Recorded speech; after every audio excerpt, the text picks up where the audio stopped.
it is just 10 times less mentally taxing to ever do it again. And we can talk about some of the other things that we have going on in our community later, but one of the things I want to talk about is it's one of these players' birthday. As you may see, Crown, TLOC's own Crown, it is her birthday today, so happy birthday, Crown. Here's hoping that you get a W to open up the stream here tonight. Yeah, in fact, I believe, if I'm not mistaken, Crown told me she's playing against her roommate to start things off. Really?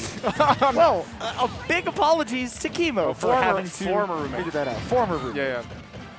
Okay, well, then no apologies. You've just got to get the win no matter what, right? Get that dub. Get used to, if it was a long time ago, Crown may not have had the ability to play Aegis then, because this character is relatively one of the you know, when we say new, obviously about a year plus. It doesn't feel like it, but it sure is. Not a year plus of in-person events, but we're getting there. But Crown, I mean, the moment this character came out, I mean, she's a big fan of the Xenoblade series, and you know, for good reason. You know, I'm eating good with Xenoblade 3 getting announced coming out this year, and I know Crown's excited about that too. And certainly showing the excitement with the abilities she has shown with the character tonight already. Gyro getting in the way of what potentially could have been a kill confirm, but she's still sitting pretty. Oh, and I love the idea of the Z drop there, but that active hitboxes of the side B really made it difficult for Crown to find a real follow-up there. Swapping back over to the Mythra just to get the speed, get all the way over the ledge, and then maybe doesn't want to deal with as slow as Pyra can be.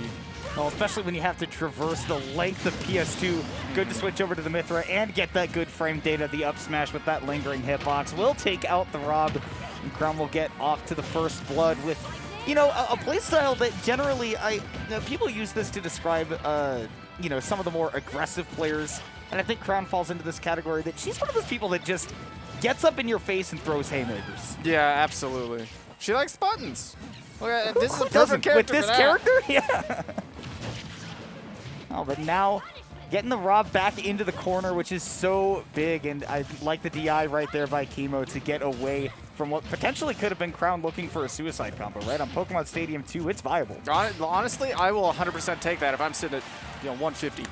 Big percentages to be living to against a Rob. This will be dead, though. Getting the jump sniped, that's going to put Crown in a situation where you're just out of it. But I love the immediate swap to Pyra, honestly. Use that invincibility while you have it, and you are just a terrifying threat of a character.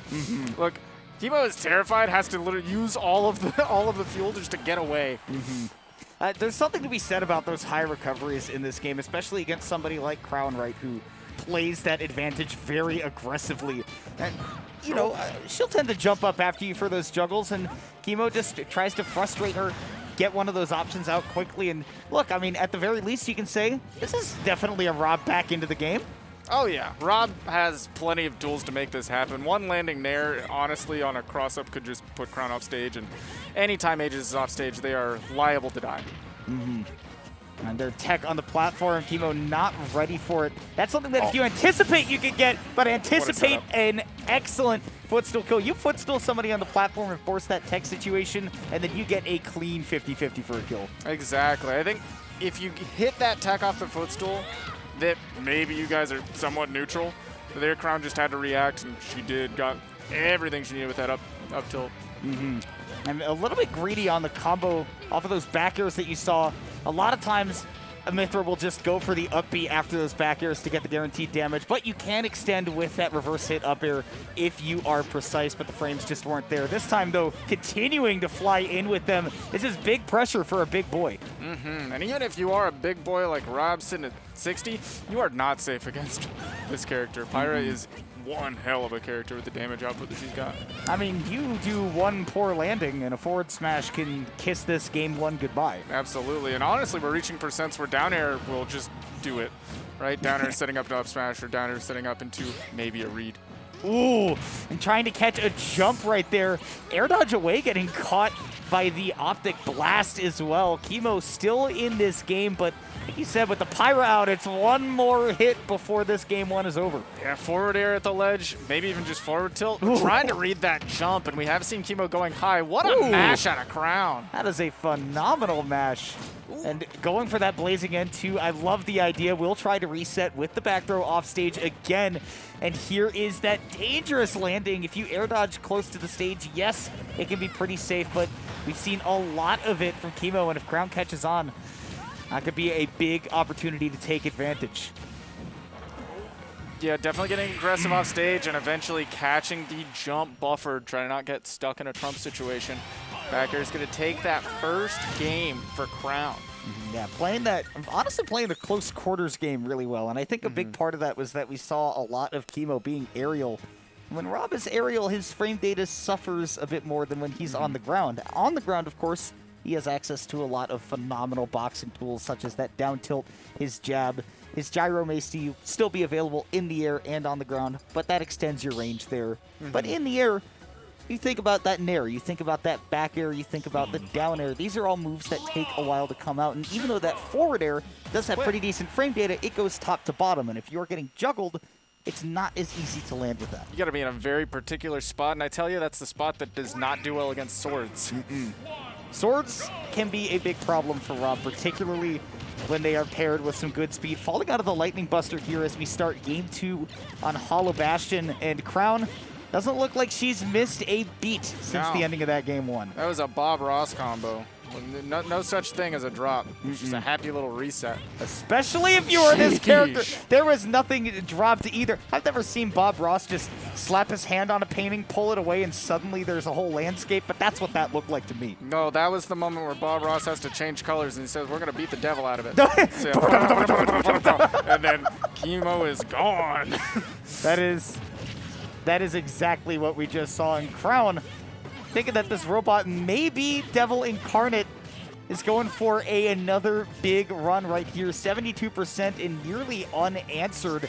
It is tough for kelmo to just even get feet on the ground, and we just need to see more of that boxing presence from this Rob. Oh, we caught a little bit of extra damage with that Promise Revolt. We are absolutely a downer away from... Oh, unfortunate. I think buffered the jump, or buffered the side B out of the jump, and then didn't think about the fact that she was just out of it. So long. But that forward smash is it's an equalizer for sure. It is a powerful move. Not that she needs it. She's up 1. But you know what? Now that you're up 1, you have the ability to take risks like that, right? Yeah, if you get a good read on your opponent, then you can absolutely let one rip and see if you can just close out the game then and there. But it's up to Crown to find those moments. So far, the ledge trapping has been very, very good against kelmo, and it is even more difficult to take care of the Pyra, but 2 times we've seen SDs from Crown, and this is suddenly anybody's game. It is, especially when Rob is Rob, and you do eventually, I guess, toss out some of those haymakers like we were talking about. Try to even things up a little bit more. But Crown's got a solid % lead. kelmo at the ledge. This is a place where Pyra Mythra, they can do a really, really good job, but a little bit of a commit gives kelmo center stage. But there we see, once again, a little bit of a whiff at the projectile at medium range, and you just invite that Mythra to get up close and start boxing. kelmo could just start looking for those grounded combo starters, right? If we have those down tilts, we have those forward tilts, suddenly that Mythra's in a really bad spot. But doing a good job of hovering just above where that gyro toss was going. Going really, really Oh! What? Wow, what a burger. Just like kelmo likes it. That was a classic example of what makes Crown such a good player, and what makes Crown falter at times is exactly what we were talking about. That propensity to go out there and throw the big moves whenever you can. I mean, we saw that early stock, right, at like 60, 70 with that forward air against a Rob. Crazy. You have to have balls to go out there and do that. And then we saw 2 SDs and a jump off stage to try to go for an edge guard that Crown really didn't have to go for. Exactly. I feel like sometimes, Crown's willing to throw those haymakers, and the highs are high when you hit those, but the lows are low when you miss those. As you get put in really rough spots, and eventually kelmo was able to take big advantage, get the down air of their own. So we'll see. Game 3. Yeah, we'll see if Final Destination is the change that Crown needs. I mean, honestly, I think that given the way that kelmo has been playing, this is not necessarily too bad of a choice. Again, I think that there is a lot to be desired on the landing and being a little bit too aerial as a Rob, but if the changes get made as a Rob player and you start playing more grounded, this is a dangerous stage to take him to. I'm left with a lot desired in the song choice. Who decided that this was the play? People who are here to relax, This have a good this time. song is fine. I feel like in the context of specifically the stage where it belongs, but I'm looking at the aesthetic of FD, and this feels wrong. No, this feels oh so right to me. That's why we're different. We are different This is where we're individuals, and Crown built different compared to that last game. Slow and steady on the first stock, but the result is still much the same. Only 30 to 40% taken on that first stock, and Exactly. looking clean. Yeah, different pace, but similar end goals.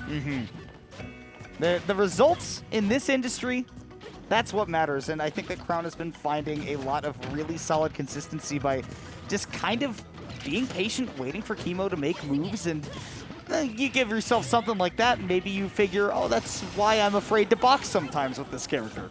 Yeah, and Crown showing now there was so much butter on that. That it was definitely a slippery up smash. looking like Minnesota because we are in the Land O'Lakes with all that butter. Yeah. Ooh, that Ooh, lightning busters. I love how that just rips the gyro away. Yeah, with the big win bucks. And Crown really selling out for a lot of these lightning busters, but all the fuel has been sold out. It looks like gas prices in the modern day, they just keep going up. They just keep raising. I had to fill up the tank today and immediately looked at my binder of trading cards and thought, what am I going to have to sell now? What do I have to get rid of Say for this? goodbye to your Shine Greymon just to go to work today. Exactly. It's such a sad day, and perhaps a sad day for Kelmo, whose current percent looking like my last gasoline bill. Yeah. At that 34, which is preposterous in Texas. And Crown says it's preposterous that I lost that last game. Let me show you what the birthday girl can do. A 3-stock to close it out in game 3. Looking schmoove. It's poetic. It was very nice. And also ending the game at a percent that my brother-in-law's gas bill could have been because he drives a truck.